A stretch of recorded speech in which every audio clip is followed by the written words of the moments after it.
Hello दोस्तों, स्वागत है एक बार फिर से आपका मेरे चैनल पर लीगल न्यूज़ 127 में। दोस्तों, आज की वीडियो में मैं बात करूंगी कि बहुत सारे पतियों का क्वेश्चन होता है कि जैसे उनकी पति उन पर मेंटेनेंस का केस कर देती है, तो काफ़ी लोगों को पता ही नहीं होता कि मेंटेनेंस का क्या प्रोसेस होता है, क्या पुलिस कार्रवाई करती है, किस तरीके से, या उनको जेल भेज दिया जाएगा। क्योंकि मेंटेनेंस का केस करते ही यही सवाल होता है कि भाई अब हमें पैसा कितना देना पड़ेगा। क्योंकि पत्नी तो वो उनको होता है कि भाई केस कर दो, पति से पैसे लेने हैं। अब सैलरी जितनी होती नहीं, बढ़ा चढ़ा के लिख दिया कि वो बताते हैं कि भाई उन्होंने लिखा दिया कि मेरी सैलरी 50,000 है, मेरी सैलरी 1 लाख है।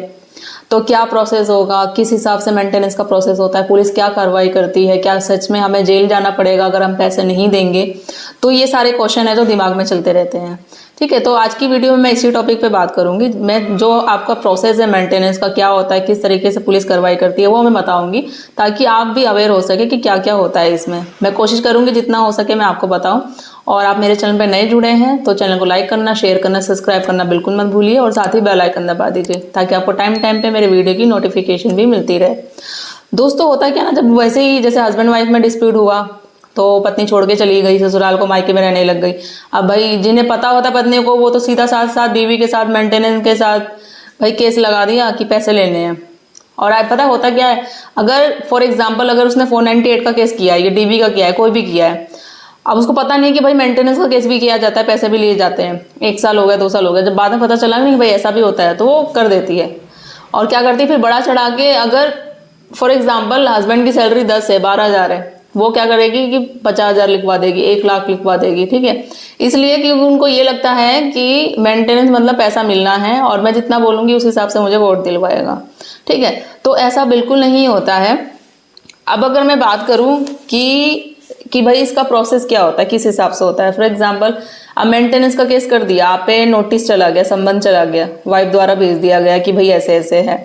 अब तो वही सिंपल सी बात है, जो सारे पति होते हैं, क्वेश्चन जैसे मेरे पास कमेंट्स भी आते हैं कि मैं मेंटेनेंस का केस हो गया, ये हो गया, अब हम क्या करें। सबसे पहले तो दिमाग यही आता है कि भाई हम जितनी सैलरी बना चढ़ा के पत्नी ने कहा है उतनी तो मेरी है ही नहीं। अब कोर्ट तो मतलब मुझे लगा ही देगा मेंटेनेंस, मुझे देना ही पड़ेगा, और नहीं दूंगा तो मुझे जेल जाना पड़ेगा। तो ये सारे जो क्वेश्चन है दिमाग में चलते रहते हैं।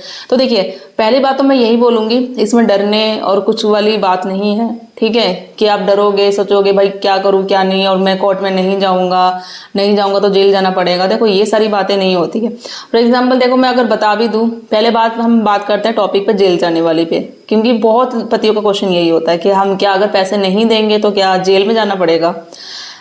देखो, बात करूं, अगर जेल में फॉर एग्जाम्पल अगर आप चले भी जाते हैं, ठीक है, तो ये नहीं कि साल 2 साल 5 साल जेल में बढ़ना पड़ेगा। देखो, क्योंकि कोर्ट को भी ये पता है कि अगर आपको जेल में ज्यादा टाइम रखेंगे भी, ठीक है, तो फिर मेंटेनेंस कौन देगा, क्योंकि मेंटेनेंस का केस तो आप पे लगा गया है।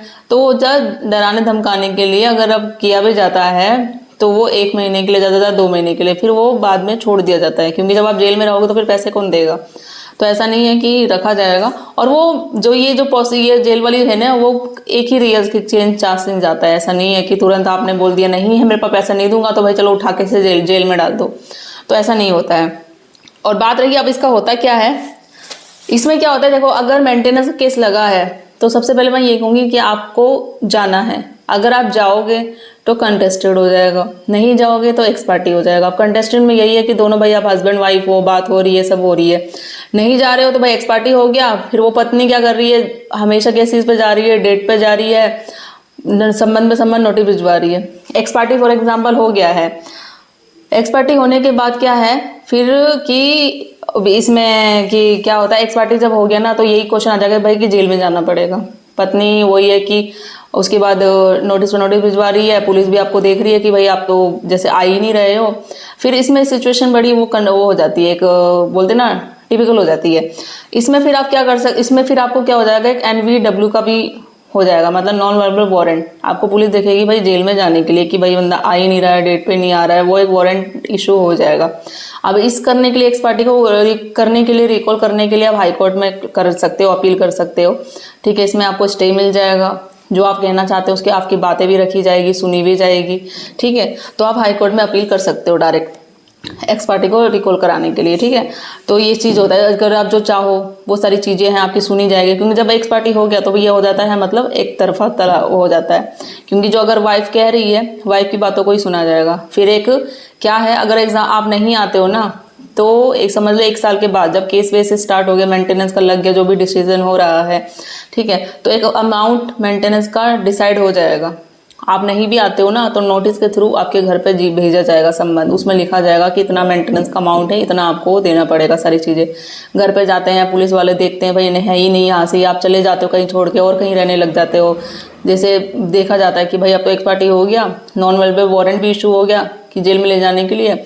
अब फिर अगर पत्नी ने ये बता दी प्रॉपर्टी है इसके नाम से, ये भी तो प्रॉपर्टी आपको टेस्ट करने के लिए भी वो होगा कि भाई ऐसे ऐसे प्रॉपर्टी, अगर पैसे नहीं देता है तो प्रॉपर्टी को अटैच करवा के वो मेंटेनेंस देना ही पड़ेगा।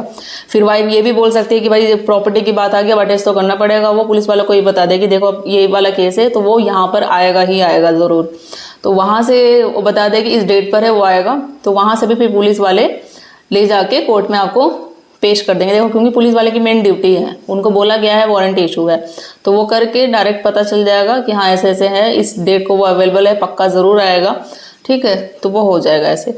तो इससे बेस्ट यही रहेगा एडवाइस कि जब भी मेंटेनेंस केस होता है तो आप इग्नोर ना करो, आप जाओ। क्योंकि ऐसा नहीं है, पहले ये होता था कि हाँ भाई जो पत्नी कह रही है, अगर वो जो पैसा मांग रही है उस हिसाब से होता था, बट अभी ऐसा नहीं। आज इससे पहले मैंने काफ़ी सारी वीडियो बनाई है, काफ़ी सारे जजमेंट भी शेयर किए रहे हैं, ठीक है। अब मेंटेनेंस उन्हीं को दिया जाता है। मेंटेनेंस का मतलब क्या होता है, उनको लेडीज़ को दिया जाता है जो पूरी तरीके से मतलब कोई उनका आय, उनके पास आय का साधन नहीं है, डिपेंड है, मतलब हस्बैंड पे डिपेंड थी, कोई उनके पास इनकम का सोर्स नहीं है, उनको मेंटेनेंस दिया जाता है। मेंटेनेंस का मतलब ये नहीं कि महिला एजुकेटेड है, वेल एजुकेटेड है, जॉब भी कर सकती है, और या फिर जॉब कर भी रही है, तो वो फिर पति की आय पे क्यों निर्भर है, फिर क्यों वो मेंटेनेंस की डिमांड करती है। और एक चीज़ मैं बता दूं, अगर आपका बच्चा है तो मेंटेनेंस हो सकता है कि ज़्यादा देना पड़े आपको, अगर बच्चा नहीं है तो हो सकता है आपको मेंटेनेंस कम देना पड़े। ये है, होता है ऐसा कंडीशन। और ये भी आपको नहीं है कि जो ने पत्नी ने मेंटेनेंस लिखवा दिया, जो अमाउंट लिखवा दिया उस हिसाब से देना पड़ेगा, बिल्कुल देना नहीं पड़ेगा। ये सारी चीज़ें पहले कोर्ट देखता है, समझता है कि पति की इनकम क्या है, सोर्स ऑफ इनकम क्या है उसकी, सच में उसकी सैलरी इतनी है या नहीं है जितना बोला गया है, सारा चीज़ देखी जाएगी। उसकी लायबिलिटी क्या है, घर पे उसके पेरेंट्स है, उस पर डिपेंड है, क्या क्या चीज़ें हैं, उसका खुद का अपना पर्सनल क्या खर्चा है, सारी चीज़ें देखी जाएंगी। उस बेस पे मेंटेन डिसाइड होगा। फिर ये भी देखा जाएगा कि पत्नी क्या करती है, पढ़ी लिखी है वो, या वो जॉब कर रही है, जॉब नहीं भी कर रही तो पढ़ी लिखी है तो वो जॉब करके अपना खुद का आय, अपना साधन संभाल सकती है, पैसे लेने की ज़रूरत नहीं है। तो अगर नहीं भी कर रही तो ऐसा होगा कि कुछ टाइम के लिए मेंटेनेंस बांध दिया जाएगा, वो चीज़ें होगी, हाँ, बट देना पड़ेगा। और अगर गवर्नमेंट जॉब है या मतलब अच्छे वेल एजुकेटेड, फाइनेंशियली स्ट्रॉन्ग है, तो चीज़ों में सारी चीज़ें देखी जाती है। क्योंकि इससे पहले मैंने काफ़ी सारे जजमेंट में शेयर करे, काफ़ी कभी में तो मेंटेनेंस को पूरा डिसमिस ही कर दिया गया था। एक मे बी शायद पंजाब के हरियाणा का कहाँ का था, वो लेडी ही थी जो जिसने मेंटेनेंस को, उसको लेडीज़ को जो केस आया था वो पूरा डिसमिस कर दिया। उसने ये बोला कि आप वेल एजुकेटेड हो, सब कुछ हो, फिर भी आपको क्या मतलब बनता है मेंटेनेंस के लिए, तो वो कर दिया था। तो ऐसा भी है, आप करवा सकते हो, ठीक है, डरने की ज़रूरत नहीं है, बिल्कुल कोई भी चीज़ें नहीं है, ठीक है। आप जाओ, हमेशा जो भी होता है आप अपनी नोटिस आता है, संबंध आता है, उसका रिप्लाई दो, हमेशा डेट पे प्रेजेंट रहो, नहीं रहोगे तो आप ही का नुकसान होगा, ठीक है। तो ये चीज़ें, सारी चीज़ें, क्योंकि नहीं रहोगे, नहीं जाओगे, एक्सपायरी हो जाएगा, फिर जेल में जाना, ये करना वो करना, जो इतना फिर वही सालों साल बहुत ज़्यादा केस चलता रहेगा। तो ये चीज़ें, और पहली बार जब भी मेंटेनेंस के हिसाब पे होता है, मेंटेनेंस का हो या चाहे किसी का भी हो, तो डरने की बात नहीं है, आप लड़ो हमेशा, ठीक है। गलत सोचोगे, टेंशन रहोगे, घर में बैठोगे करके, तो उससे कोई रिजल्ट नहीं होगा, हमेशा गलत ही होता है, ठीक है।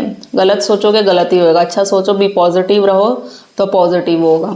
आई होप गाइस आपको वीडियो अच्छी लगी होगी, कुछ क्वेरी होगी तो आप मुझे कमेंट में करके बताइएगा, जितना है पॉसिबल। अब देखो पूरी वीडियो में तो पॉसिबल है नहीं कि सारी चीज़ें मैं बताऊं, ठीक है। मैंने सोचा मैं क्योंकि काफ़ी है मेरे पास क्वेश्चन आते हैं, तो मैंने सोचा जो जो कुछ बातें हैं मेंटेनेंस रिलेटेड वो मैं आपको शेयर कर दूं, ताकि आपको कुछ हेल्प मिल सके। तो आप मेरे चैनल पर नए हैं तो चैनल को लाइक करना, शेयर करना, सब्सक्राइब करना बिल्कुल मत भूलिए। ज़्यादा से ज़्यादा लोगों तक शेयर करिए ताकि और भी लोगों तक पहुँचे, उन्हें भी हेल्प मिल सके। जल्दी मिलती हूँ मैं एक ऐसे ही इंटरेस्टिंग वीडियो के साथ, तब तक के लिए थैंक यू।